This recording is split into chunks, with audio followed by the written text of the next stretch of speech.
What's up, everybody? Welcome back to the Post-Gazette Pirates YouTube channel. Noah Hiles and Colin Beasley finally on the channel. Look at him waving. He doesn't know what to do. This is his first time on the channel. Breaking in the rookie here.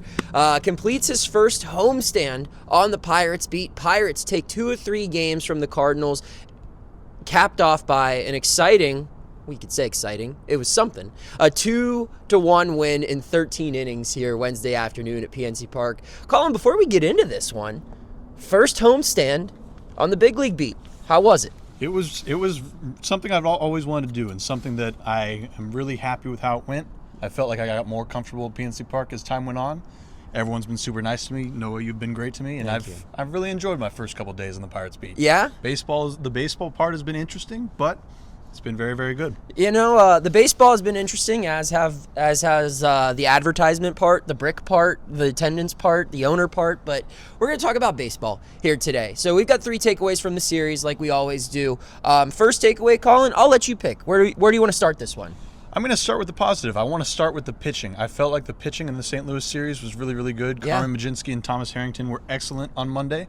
And today, Mitch Keller was really, really good. Yeah. 7 1/3 innings, shutout ball, bullpen was great after him.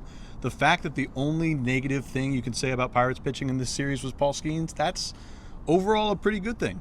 Yeah, I don't know how many times you're going to be able to say that either. No. Where Paul Skeens was the worst pitcher the Pirates had in a series. So, I mean, I to further expand upon your point, I think it started Monday with the ability to just only get 2 guys throwing. I mean, Carmen Mlodzinski had never pitched more than 4 innings as a big leaguer, never completed 4 innings as a big leaguer prior to Monday. He gives them 5, and for Harrington to be able to close out the game with the 4 innings of relief, getting the save, that gave them a fresh bullpen, and the bullpen looked really good this series, Colin. I mean, Schugert giving them 2 innings of relief yesterday, and then today, what they did after Keller. Yes. Throwing 4 shutout frames in extra innings or 4 innings of 1-run ball, I should say, in extra innings. When you start with a runner on second base now, that was really impressive. Yeah, I was extremely impressed with it. I know it's something that fans worried about, and even we as beat writers worried about a little bit, seeing the way the bullpen struggled early in the season, leading to David Bednar getting set down, leading to, in part, maybe Holderman going on the injured list. The bullpen was something I was watching, and overall, even homestand-wise, and especially in this Cardinals series, the bullpen was very, very good.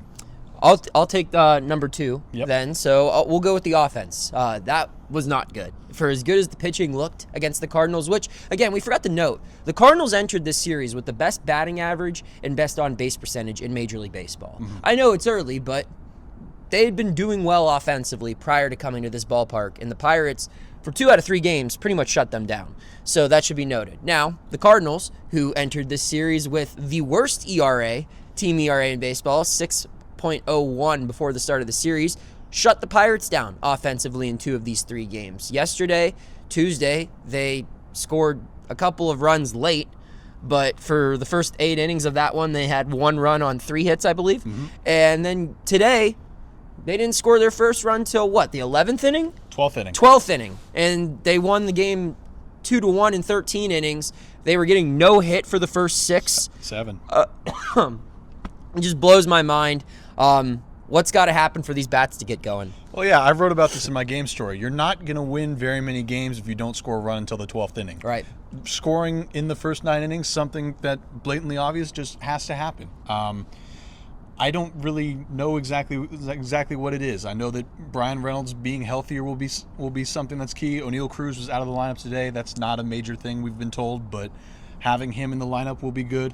I don't think Andrew McCutchen is going to have very many 0 for 6 days like he did today. I think that's probably something that won't happen very often, but overall, the Pirates do have some offensive issues, and I think that's something that that's a trend that might be real.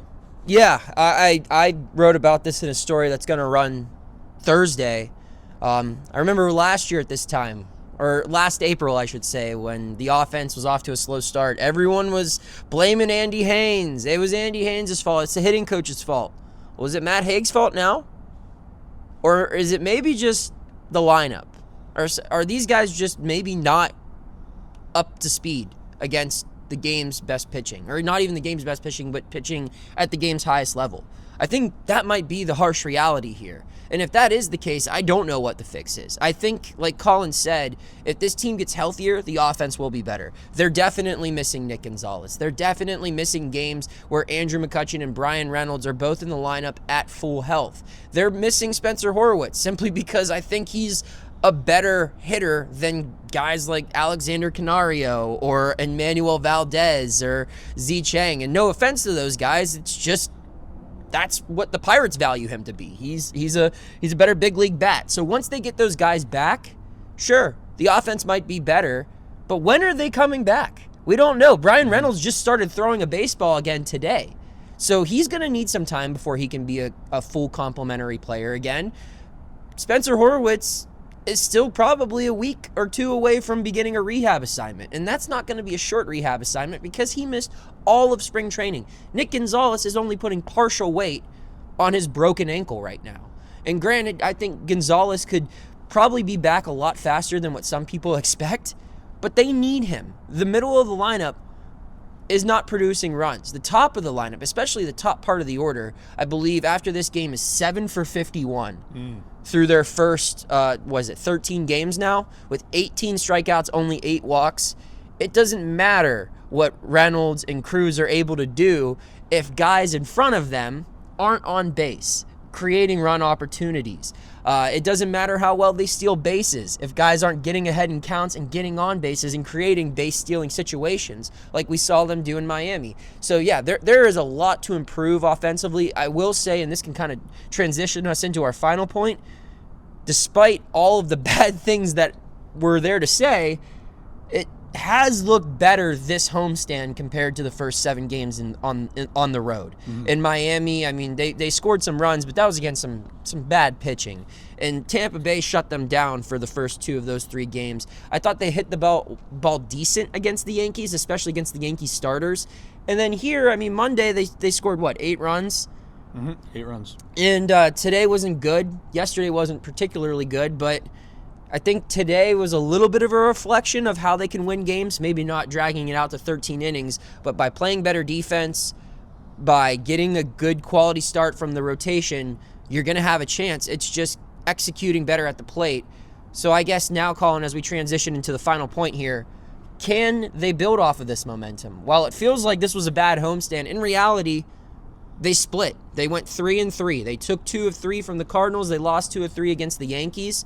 They had 2 walk-off wins in extra innings. I think that that's a big note because this is a team that got walked off for each of their first 3 losses, first baseball team to ever have that happen to them at the major league level since the 1924 Pirates. What do you think? Can the team carry this momentum into Cincinnati? Yeah, I think there are a lot of little things that can be built on throughout this, that happened this series and just can be built on throughout the year. You're right. I didn't know those hitting stats. I'm going to have to read your story on Thursday morning. But there are a lot of little things this team has done that has led to the winning 2 out of 3 in this series. I feel like the pitching's going to need to stay good. The fundamentals will need to stay good. Error-free baseball game today, even with the collision at home plate today.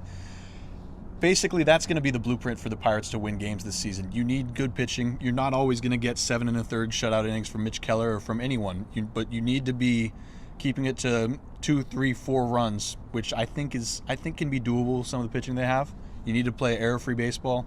You need enough hitting. Pirates aren't going to win many games this season by scoring 15 runs. They need to find ways to win these low-scoring games, and in this series they did. He's Colin Beasley. I'm Noah Hiles. You can check out all of our work at Post-Gazette.com, and we've got a lot more than just baseball coverage there. We got you covered from all the news in your community to all the other sports and everything else and in between. So go to there, get yourself a digital subscription. It'll be worth it. Subscribe to this channel also if you haven't already at PG Pirates. Just eclipsed 1,000. Thank you to everyone who has supported us in the early going. A lot more great work to come.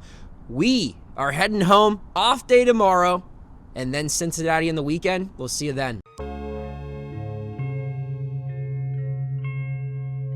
Thank you for checking out this content from Post-Gazette Sports. If you watch this video on YouTube, please like the video and subscribe to our channel. For all of the sports coverage the Post-Gazette has to offer, visit post-gazette.com.